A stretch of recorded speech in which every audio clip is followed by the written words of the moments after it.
Salut les amis, nous sommes le lundi 5 août.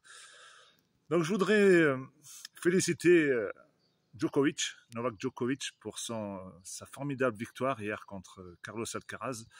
Pour moi, Djokovic, c'est le meilleur des sportifs. Déjà, c'est le meilleur tennisman de tous les temps.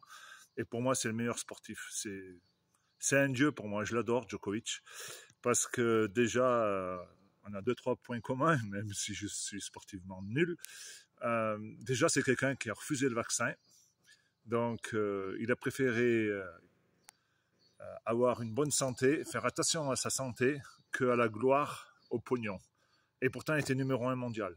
Donc, pendant un temps, sa place de numéro 1 mondial était remise en cause. Et donc, c'était la bête noire. D'ailleurs, il n'est pas monté en gloire comme il devrait l'être, hein. Bien moins que certains sportifs. Donc, force et honneur à toi, Novak. Et puis, il a un deuxième point commun avec moi, c'est qu'il a la foi. Il a la foi, vous pouvez le voir avec sa croix. Donc ça les énerve, les autres. Il a la foi. D'ailleurs, l'autre fois, après, il l'a montré, sa croix, le lendemain de l'ouverture, avec la scène sataniste. Et Novak, il a la foi en lui, il a la foi en Dieu. Et quand il est comme ça, il est imbattable. Pourtant, il avait battu il y a 15 jours contre Carlos Alcaraz. Il l'avait perdu. Et là, hier, il a tout donné. C'était le seul titre qui lui manquait et il l'a.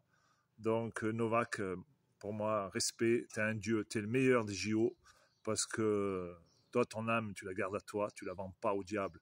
Quand je vois tous ces sportifs français qui gagnent des médailles et tout de suite, ils tombent dans les bras de Macron. Macron, il se sert d'eux pour se refaire la cerise. Et j'ai bien peur qu'il va y arriver, cette espèce de connard.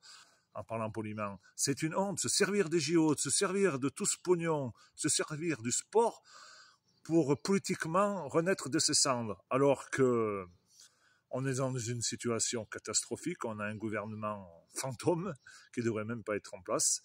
Et tout va bien. Voilà, avec les médias, tout va bien. C'est la fête du sport, c'est la fête du slip, comme diraient nos anciens, des jeux et du pain, et tout va bien. Non, tout va très mal. Rien n'est réglé. Et je pense que septembre va être compliqué. Quand les gens vont rentrer de vacances et qu'ils vont se rendre compte qu'ils n'ont plus un rond. Donc voilà, la mascarade des JO avec les médias, ils font ce qu'ils veulent.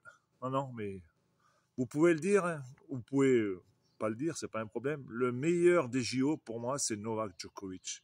À 37 ans, il est arrivé à gagner la médaille qui lui manquait. C'était juste cela. C'était maintenant ou jamais. Il a tout gagné, Novak. Tout gagné.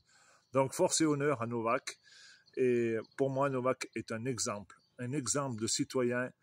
Ce Serbe, il a la foi. Dès qu'il prend les couleurs de son pays, il se transcende, même à 37 ans. C'est juste incroyable de jouer aussi bien au tennis à 37 ans.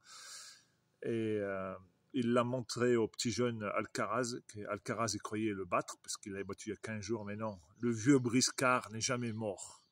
Allez les amis, c'est un exemple à suivre pour nous tous. On ne doit jamais penser avoir perdu. La victoire nous tend les bras pour tous. On va les avoir. On va les avoir parce qu'on a des gars comme Novak Djokovic qui sont avec nous. Oui, c'est un complotiste comme nous, Novak. Allez, la bise les amis.